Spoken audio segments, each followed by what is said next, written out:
Well, we want to bring into the conversation now Michael Levitt. He is the president and the CEO of the Friends of Simon Wiesenthal Center, and from 2015 to 2020, he was the Liberal MP for the riding of York Centre in Toronto. Mr. Levitt, good to see you again. Thank you for joining us.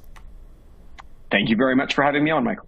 Well, as you know, opposition Conservatives, they have been demanding the Prime Minister apologize for what happened last Friday, and today, on behalf of all Parliament, we did hear Justin Trudeau apologize. I'm wondering if you thought that was appropriate, whether it was sufficient. What would you say to that? Yeah, we appreciated the apology, and by we, I mean the Friends of Simon Wiesenthal Center. We appreciated the apology. We particularly appreciated that it reflected on the harm caused to the Jewish community, Holocaust survivors, and other communities victimized by the Nazi regime.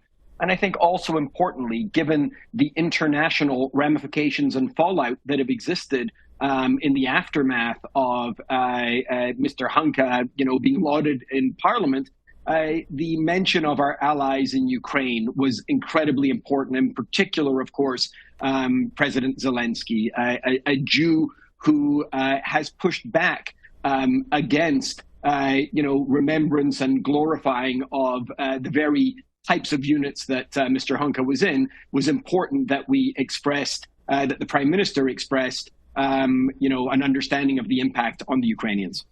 Does it matter that the apology was not a personal apology, but on behalf of all Parliament? I think it's time for us to move on from discussions about what kind of apologies or when or how.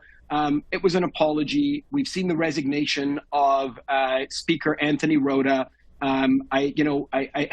It's time to start repairing the harm, and we were very clear. We wanted to hear from the Prime Minister, to hear his reflection on the impacts this has had on the Jewish and many other communities.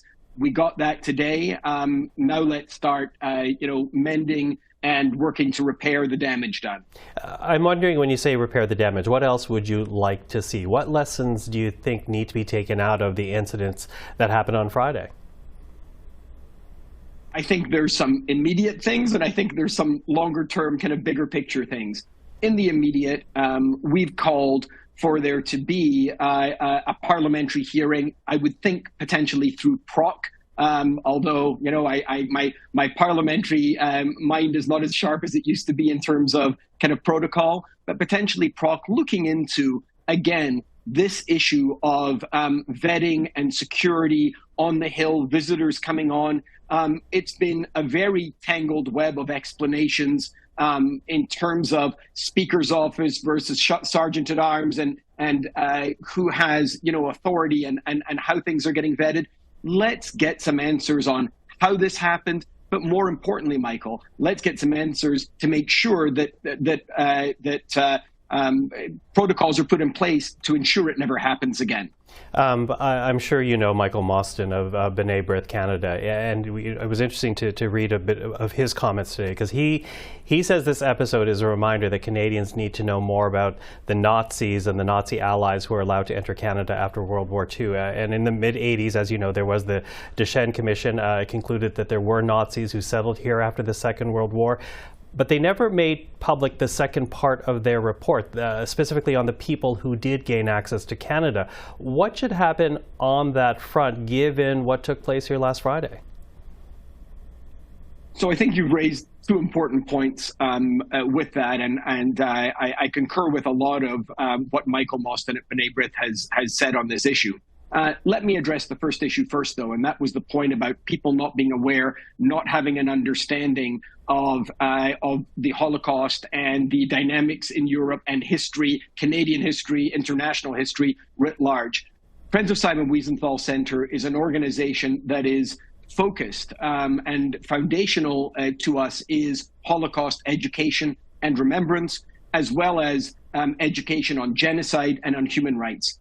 And if one glimmer of light can come out from the darkness of this situation, it's a reaffirmation of the importance of Holocaust education and remembrance. In Ontario, Minister Stephen Lecce and the current provincial government have brought in a revised curriculum for grades 6 and 7 to have Holocaust education. It exists already in the higher grades.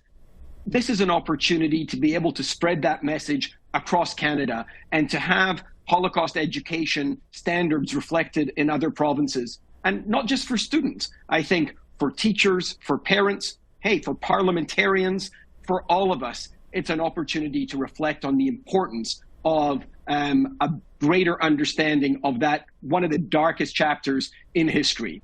On the issue of the Duchesne Commission, yes, there has been some information that has been provided over the years, but a lot is still unknown and a lot is still redacted. We would like to see that information being released. It's something that B'nai B'rith has been calling for a while now, and we certainly support their efforts. Michael Levitt, always appreciate the time. Thank you for this. Thank you very much, Michael.